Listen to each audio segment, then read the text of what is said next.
Welcome to Coffee and History, a conversation with Alabama heritage. We are your hosts. I'm Rebecca Mender. Susan Reynolds. And Caroline Gazera McKenzie. Join us as we sit down with some of the most fascinating figures in the historical community throughout Alabama over a hot or cold cup of coffee or whatever your favorite drink might be.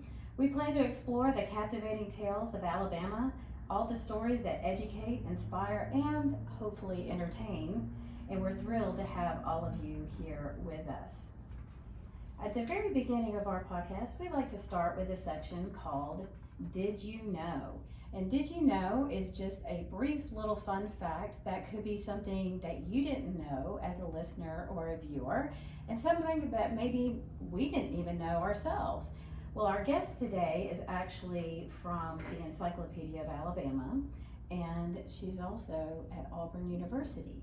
And so I thought it would be a fun time to bring in a Did You Know fun fact that I got from EOA about Auburn.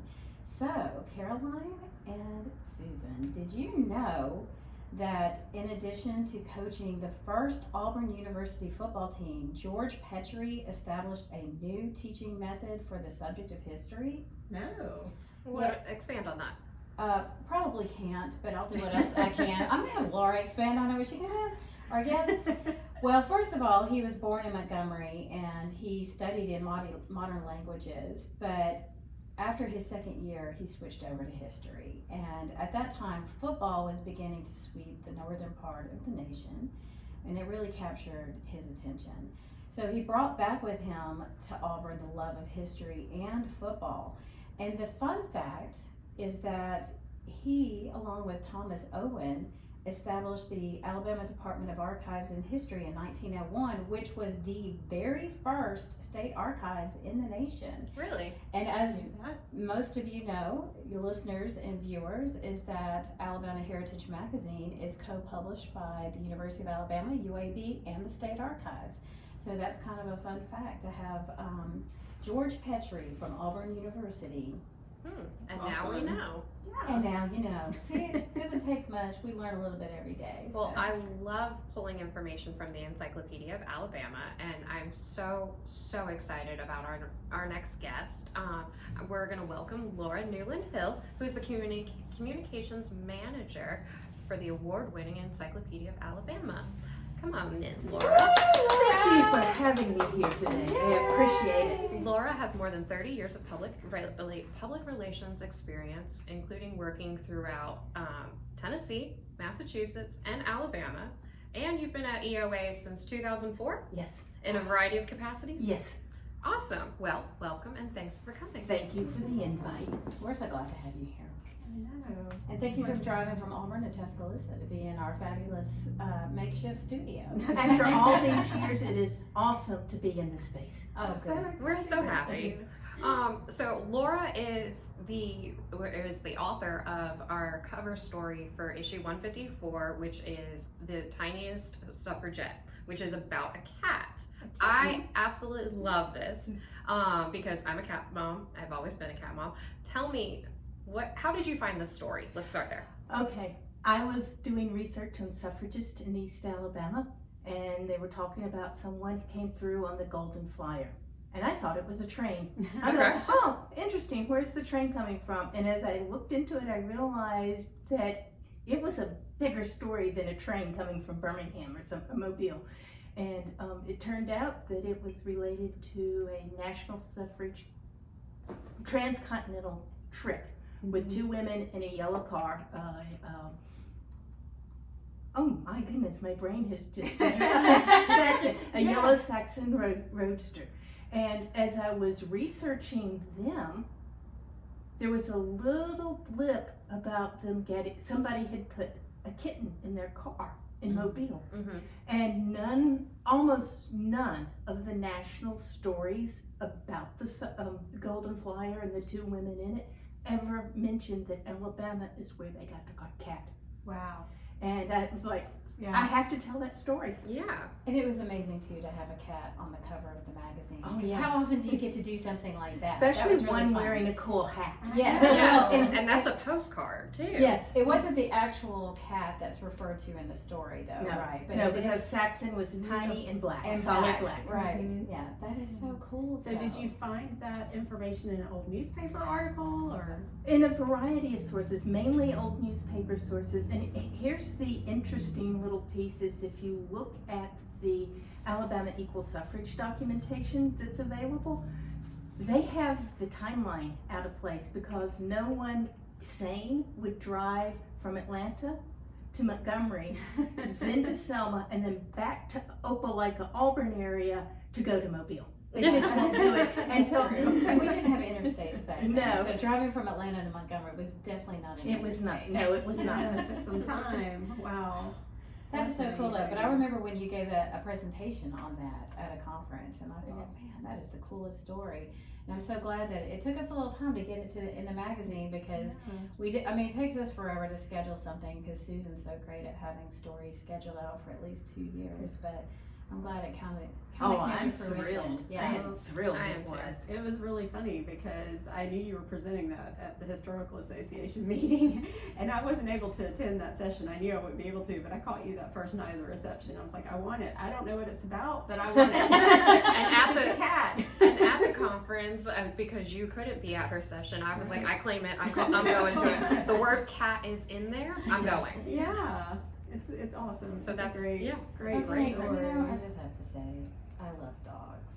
I do So- too. I love them all. I mean, I like dogs when they belong to other people. yeah. So, That. okay, that's fair. That's fair. I'm just allergic to cats. So Well, that's a reason to not like and, them. and you know, and plus, if I had a cat here, I'd be knocking my coffee off on the floor, That's and true. so you know they're a little too attitudinal for me. But it's an adorable story, and it seemed like it was a great piece, and it was perfect timing too, especially with the election coming up Yeah. and everything. Mhm. So it was nice to have a political piece that wasn't too political. And we had a lot of positive feedback on social media when we posted about everyone loved the cover. They were The cover is the so cover, cool. but then when they saw the inside with the paw prints on the story, That was it really adorable.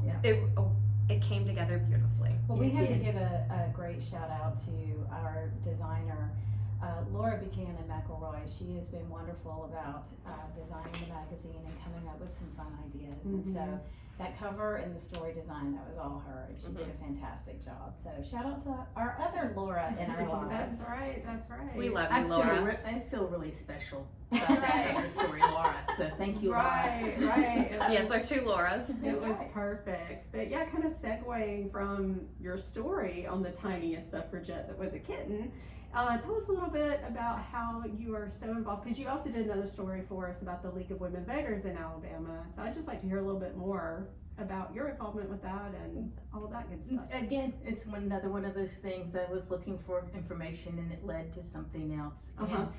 And Opelika which is where I live, was privatizing some of its services, and I wasn't sure if this was a good thing or not. And so I started asking people, you know, what does privatization of a public service mean, and what does it?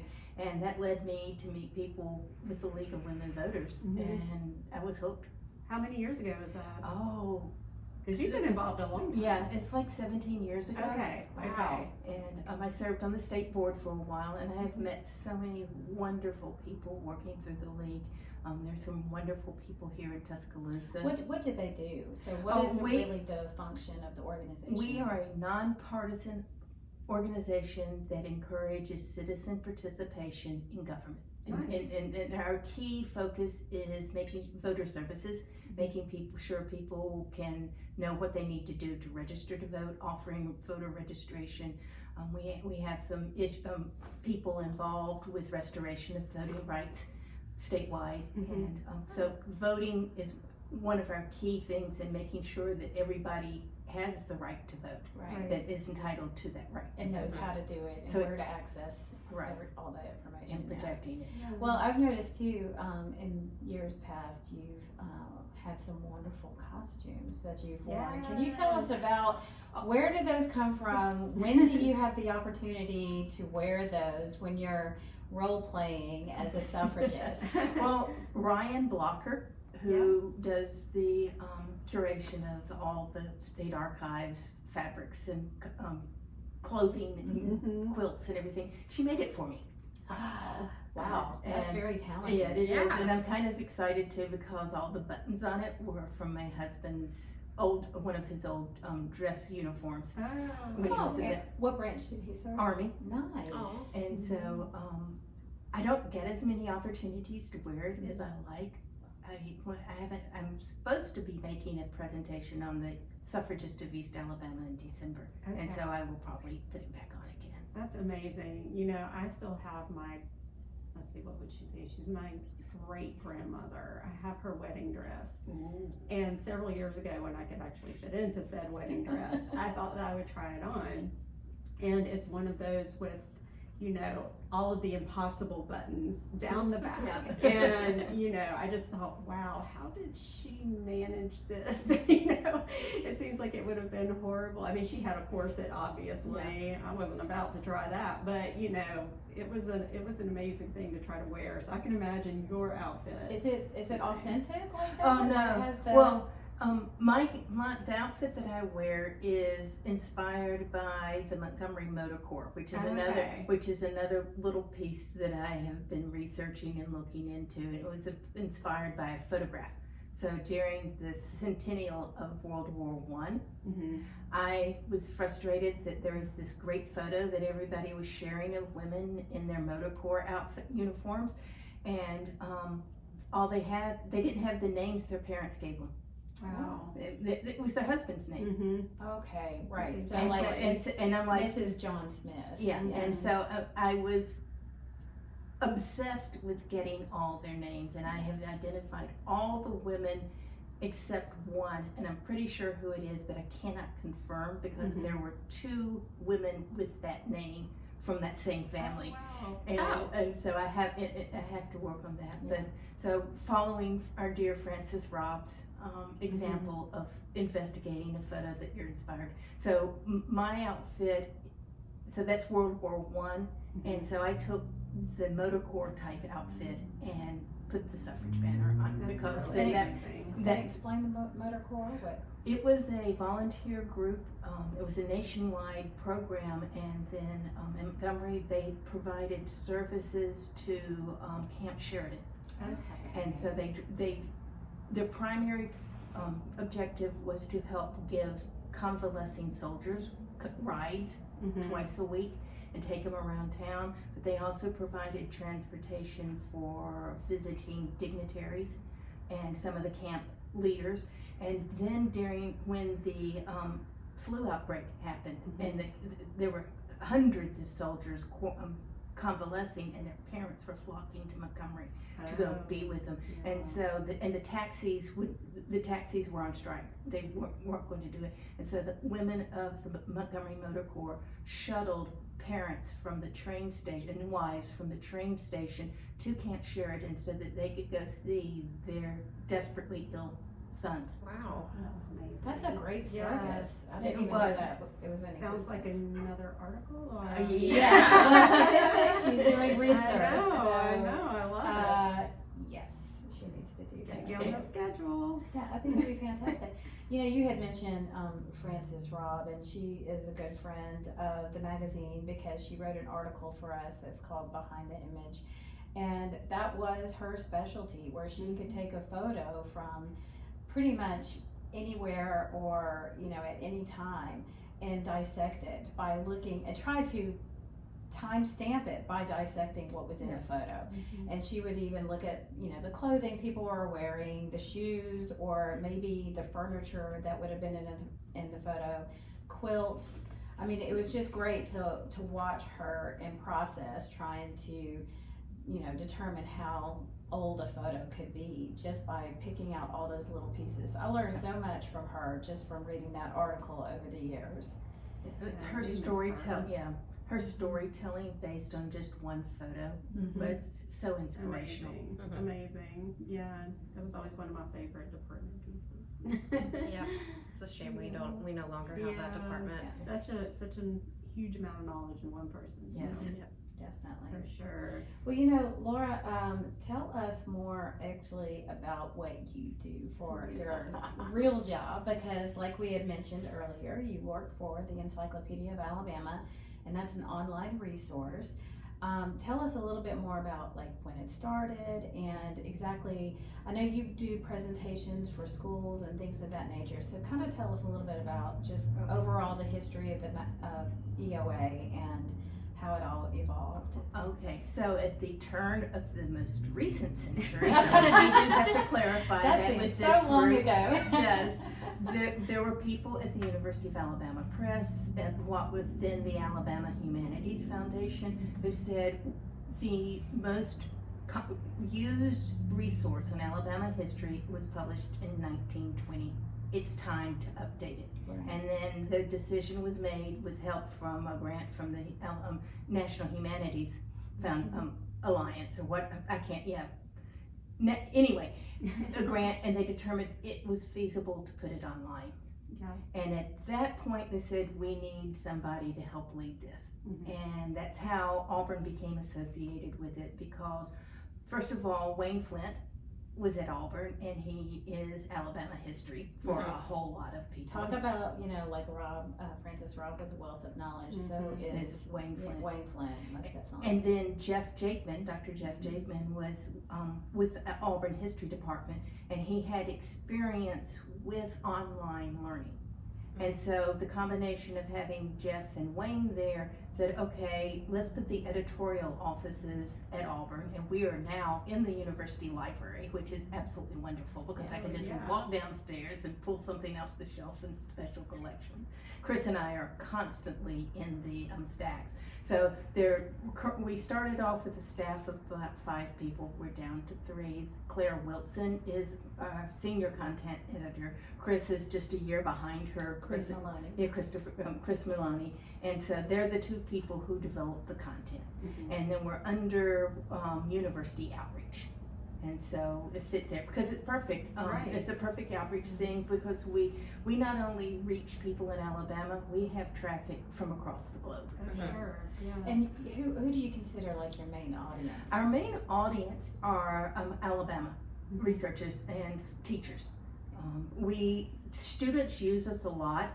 Our content is written for like a 10th grade reading level, so it could be high school students, High college school. students.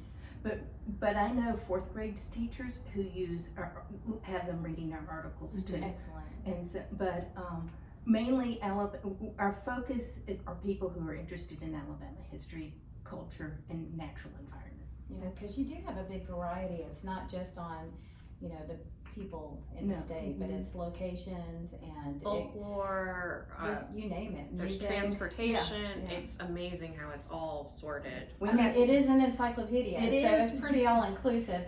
And one thing that I found out too is that, I've asked either Chris or Claire and talking to them, do you have an article on such and such? And they either know right away or they'll say no, but do you know somebody who could write that? Yes. Yep. So how do you find, because you're similar to our magazine, because we contract people to write articles for us, and so how do you find people that can write for the EOA? We look for people who either have content knowledge or research skills. And so if somebody is very familiar with the subject, that's especially appealing to us. And I'm going to say up front, if there's not an article already on the EOA about a topic, it's not because we don't want it. Right. And we have a growing list. I think it's 5,000. We thought that we started off with that much, and it's never gotten smaller. Right. Of topics that we could include. Wow, that's a huge list. It is. Our focus is on people, subjects, places, events that are of statewide significance, national significance, or worldwide Right. significance. That's what we're focusing on Okay. at this Sure. point in time. And then we've had graduate students at Auburn and other schools who have written articles for us about these senators, because there were so many of them. Right. And so, but yeah, we have small towns, little, I think we have almost every town but some of the unincorporated communities now. Oh, wow. Yeah. That's impressive. That's a huge task to is. undertake all of that, Yes. and plus you guys always try to have some type of photography or some type of images to Yeah. go along with that. And so when the people are writing for you, do they find those for you, or is that a different We resource? we ask for their help Mm-hmm. to identify things, but that's one of the things the staff does, is looking for archival photos. We're so grateful for all the repositories across the state, especially, who scan their photos for us or say, oh yeah, we have something that could. We really have a lot of great museums and just archives across the state with things you would never know are in there, you know, just Yeah. the amount of photos that even the photos can lead to another story. And I know that, you know, there have been several times, I mean, our students use EOA for fact checking Mhm. our articles, but also sometimes we get an image idea from there as well. So I know I've had to reach out to you guys before and be like, Yep. so where is this coming from? I know you have the credit, but I'm not really sure who to contact. Yep. And I would like to point out to anybody from an organization that has a collection of photos, when we put one of their photos up on the web to illustrate our article, it drives traffic to your institution. I can't tell you how many times somebody says, oh, I had somebody said that was my uncle. Oh, There was a yeah. picture of a guy with a cow that I had posted on our Facebook page, and he says, that's my uncle. Wow. And it did a whole discussion about what his uncle had done as a agent for the farm. I'll say farm agent because my brain's gone dead. Extension agent. There we go. yeah. And so when people like you share your photo with Alabama Heritage or the Encyclopedia of Alabama to illustrate our articles, it helps create awareness for your own It organization. really Mhm. does. Well, we had a story that it was the DAR school in North Alabama, and it was a cover story, and it was actually something that we put on social media, and it was something brief that I had pulled out of an Encyclopedia of Alabama article and made a small post about it on social media. It went viral for several years. I mean, I think I posted it like in 2012, and 3 or 4 years later, people were still commenting on it. And so, you know, it was something where, you know, I went to Susan and I said, I think this might be a great article for the magazine. So a lot of this online content, you know, we start off with something small because your articles are about what, 500 words? Most of apiece? them, yeah. Yeah, and so then I condensed that to something small for social media, and then it grew into a full-fledged article. But Yeah. to reference what you were just saying about people recognizing themselves, that cover story had a photo of a teacher with some children in the classroom, and it was probably from the 1950s. I can't remember right now. And it was the teacher with 2 or 3 kids around her. And we had so many people calling in saying, that's my aunt, or that's my mom, or that's me. And I had that same teacher. And so they recognize those photos, and it brings back great memories for them. And so that was really one of the, you know, I would consider one of our most successful stories, and it all started with something small that we saw on EOA. So that was fantastic. So thanks for that. That makes me feel really good. I had a similar thing. I can't even remember what it was, but it was some civil rights person from Alabama, and posted the story about it, and it showed up in a church. I think it was in Iowa, Wow. in their page, because he was related Wow. to that person, Wow. and the whole so they got traffic going on Right. their page discussing, oh, I didn't know you were from Alabama, and all this. So yeah, it's cool. There's so many little webs of connection. There are. Yep. And I also know that you guys are really good as a resource because, you know, not to discredit completely Wikipedia, but your articles are completely vetted, and you cannot edit those articles like you can on Wikipedia, their web page. And so you know that yours are factually correct, and that's one of the things that I appreciate about that. Another thing that I appreciate is that you guys are quick to correct people if something is posted that's incorrect. And one of the, probably, I would say the biggest things that has been corrected that I've noticed was people think there's a story going around that Christmas as a holiday started in Alabama. The Lord. thing is Alabama was the first state to make Christmas a legal holiday. And that is incorrect. And there is a wonderful YouTube piece by Debbie Pendleton from the Department of Yes. Archives and History that takes step by step how she knows that that is not accurate. Right. And so, speaking of Christmas, but it still goes around. It And a lot of does. people will refer to that and go, yeah, Alabama, we were the first ones to make it official holiday. It's like, No. In my intern how-to, because I run social media, that is one of the first things is Christmas there was not a holiday in Alabama first. Do Right. not do this, because it was in my manual from Rebecca. Yeah. Okay. It's like when I handed it down. So it's like, this is a big thing for you. yeah. Yes. Yes, it really is. Speaking of Christmas, the cocktail parties and holiday socials and things like that are coming up. And if you're one of those people who's at a loss for what to talk about, go visit the Encyclopedia of Alabama and find a few little bizarre facts There or are something. so many Yeah. interesting fun Yeah. facts. Because like I said, we start our segments on our podcast with a cute little Did You Know segment. And most of those came from EOA articles. Or you even, on EOA, there's even like just an interesting fun fact page. And it's just like bullet points of, you know, how many species we have of something. Yeah, our quick facts page. Yes, quick facts. And that I think is really helpful. And I I love think that it is site. fun. Yeah. And I it think it's inspires a lot of blogs for Alabama County, just so Yay. you know. Yay. Well, during the bicentennial, I know that the archives and the Alabama Historical Association were doing Alabama trivia, and I'm sure a lot of that information came from EOA articles. It had to have. I think some of it did, but EOA staff didn't always win. I think your team won We more did. often. I'm not going to say that my team won And- more than once, but my team did win more than once. But I'm Yeah. not competitive, but I am competitive. You have the sports knowledge.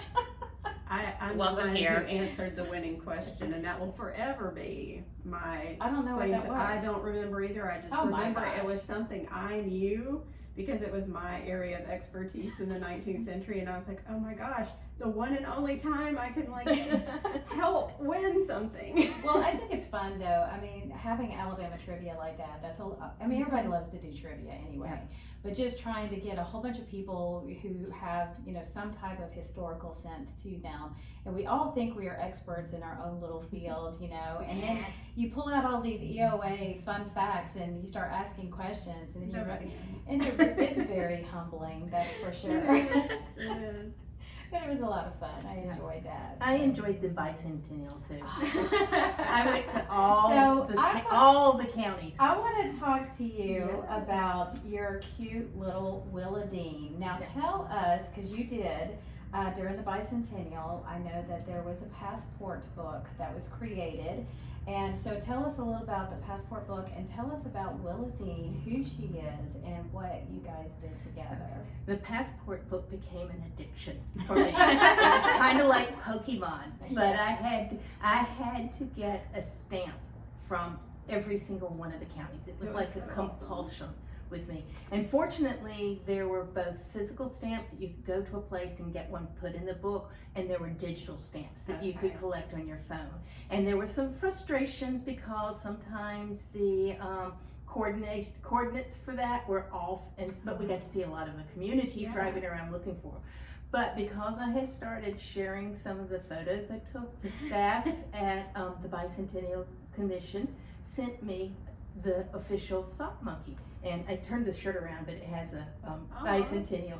But and I named her Willadean because that just sounded like an old-fashioned Alabama name. It's a perfect Willadean. name. I love it. Perfect name. And so I love it was a compulsion. And It was kind of like those, because every time you posted a photo on social media, it was like Flat Stanley. So when people Yeah. say Flat Stanley, there's other people who will take pictures of like Elvis, you know, and do the same thing, you know, and it's like, Jeff Goldblum. I mean, yeah, Yes. they're all pretty random, but it's like, It's but then you fun. had Willadean, and it was just so fun to see her when all of her travels. And I know. so you went to so the passport book it showed something in every county that you could visit, Yes. and Some of them had multiple places, others had just one or two. and so then you can get your book. It's like a passport, Uh-huh. and then you can have it stamped. So that's Didn't really they cool. call it the passport? Port, Yeah, yes, yes, and that with was a T. awesome. And it had some great artwork in it. And, Yes, it did. It was fun.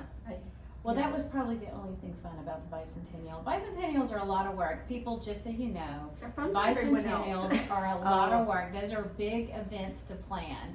And all the different things that are being involved, and it's just anytime there's an anniversary and you're attending an event that deals with some type of anniversary, just know that there's been a lot of work much put work. in behind the scenes to plan those events and put everything together so you can enjoy it. So if you attend an event, tell the hosts how much fun it was. I'm going to plug one that's coming up. So the 200th anniversary of General That's right. Lafayette's Yes, visit that's right. through Alabama, which ended up bankrupting the state Yes, it at the did. time. It's coming up in April. I think he crossed over end of March, beginning We've of got an April. article coming. And so EOA has not only an article about Lafayette's visit itself, but also many of the places along the way, That's awesome. including one of our new ones about the taverns that were along the Federal Road, which is what Lafayette went through on his way to Mobile. And so I'm that's always cool. fascinated by the taverns, and Yeah. I wish I could, if I could go back in time and see something around that era. I mean, obviously, I'm not a survivor. I would never have survived during that time, but I would have loved to have seen the taverns themselves. Yeah. Well, you know, that kind of leads us to our last segment. Okay. And our last segment is Before Before You you Go. Uh-oh. So these are just fun little questions we like to ask everyone. Totally not serious. I've got my security. That's monkey. right. Your You security got with your sock security monkey. Willadean. Yeah. So let's see, which one am I gonna ask you? Well, I have a question that relates to what you were just talking Uh-huh. about, because you're interested in all the taverns. Yeah. So, do you prefer wine or beer, or neither? I kind of like distilled. Distilled anything. Distilled beverages. Okay. Sometimes with a little bit of a fruitiness to A it. little Yeah, splash. a A little little splash is always same. good with something distilled. All Yeah. right, good choice. Yeah. Well, along with that drink, then what would be your favorite meal? Oh, That would go with like your favorite drink. that's a tough one. Well, I am kind of partial to margaritas too. So, maybe an enchilada Okay. or tamales. Ooh, Nice. Yeah. I do love me some good enchiladas. That's very true. All right, so my question for you is, seeing that you have spent a lot of time in the Alabama history world, if you could go to one period of Alabama history and see it in the past, which period would that be? Or which event? For me right now, it would be the Progressive Era. Mhm. Because I am so fascinated by the women who organized things and got things going in the state and helped lobby for legislation without and all of that. And there's so little about how they actually did it. Right. So I know a lot. These were primarily upper class women. They had help. Right. And so I would love to see how that played in it. I noticed that a lot of meetings are held at 8 o'clock at night. Wow. was it because there's no air conditioning and it was cool, or was it because people stayed up later? All these questions that I would just love to find out firsthand about their lives. Right, and just have conversations with them. Uh-huh. That would be amazing. Well, since you and Willadean, and I'm assuming your husband Jason traveled with you guys He did. all over the And my friend state. Heather. What would you consider probably the less known spot that you would consider a hidden gem of Alabama? Oh, that's easy. The boat, paddle wheel snag boat in not Livingston. It's on the Tombigbee River. Just a second, I can't pull the name of the dam, but there is a steam paddle boat that was pulling snags out of the river, and it's there, and you can walk on it, and you can blow the whistle. Oh, wow. Sounds like a field trip for Alabama Oh, Heritage. and it's near y'all. Yeah. It really is. That sounds amazing. cool. Why can't I remember the What name of the is a town? snag? While So when the rivers, they have debris yeah. when things flood, and so they're going to clear the dead trees and everything out of the river to keep them safe for passage. Gotcha. That's very cool. Yeah, Yeah. I've never heard of that, so you'll have to send us the details, and we'll have Okay. to make a trip down there, because that sounds like it would be a lot of interesting Mhm. stuff. Pickinsville. There we go. Pickinsville. There we go. Okay. And you would come back to me. Nice. Yeah, that sounds like fun. It I'd love is to see fun. That. That would be great. What's the most unusual job you've ever had? Oh. I haven't had this one. You mean EOA or podcasting with Alabama Heritage? I thought they came hand in hand. No, the most unusual job, probably working for the Department of Defense Dependent School Systems. Wow. Interesting. And it was kind of interesting because I got the job. It was working basically with the database, helping with teacher recertification.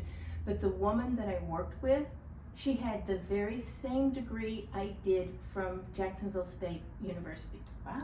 Which was a general studies degree, because I couldn't decide what I wanted to major in. And so here in Wiesbaden, Germany, working in on an Air Force base, were two women had the same degree from Jacksonville State University. Wow. That's That's very cool. awesome. Such a small world. Yeah, it is. Well, Laura, we want to thank you for joining us on our podcast today. It was my great thrill. And so much fun. we also want to thank you, our listeners, and our viewers for joining us for this edition of Coffee and History, a conversation with Alabama Heritage. You can find our podcast on our website at alabamaheritage.com, as well as on Apple Podcasts, Spotify, and also the YouTube channel, which will be showing our unedited and unfiltered posted extended versions of these podcasts. I don't know why we're doing that, but I think we're nuts. But before then, I need more coffee. So thanks, everybody. Bye-bye. Bye.